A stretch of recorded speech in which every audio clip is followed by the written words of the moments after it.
Right, let us look at what we have here.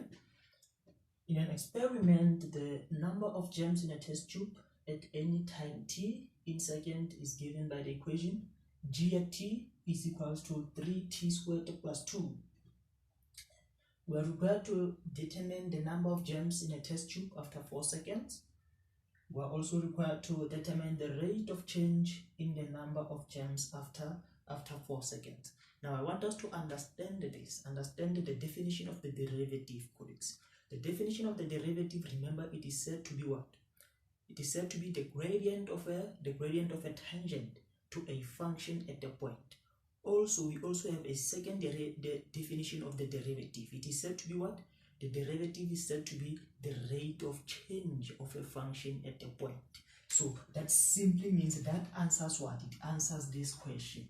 The rate of change of a function at a point, which is what? Which is the derivative. So that simply means on this second question, we are going to find what? We are going to find the derivative of what? The derivative of this function at which point? At this point, 4 seconds. Simply as that.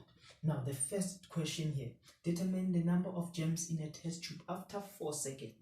And on this one, we are just going to substitute 4 seconds to that equation, and then you find how many germs are there.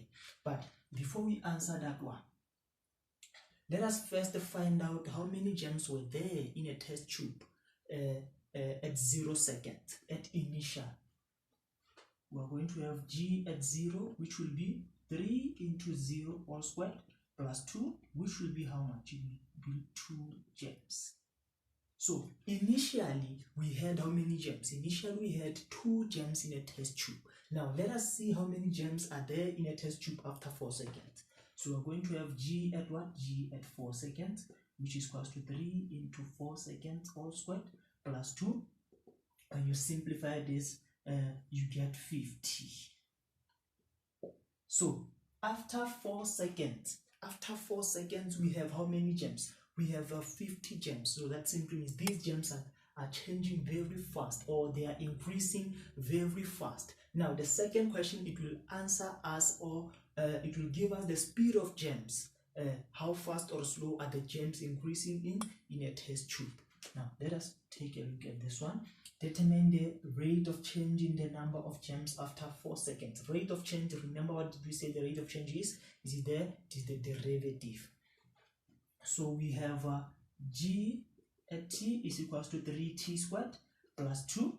The rate of change of this, it will be the derivative of that. So we're going to have g prime t, which is equals to the 2 times 3, it will be 6t, plus that one, which will be 0. Remember, the derivative of a constant number is what? Is 0. Now, this is the rate of change, but at which point? At this point. So we're going to have g prime 4 seconds, which is equals to what? 6 into 4.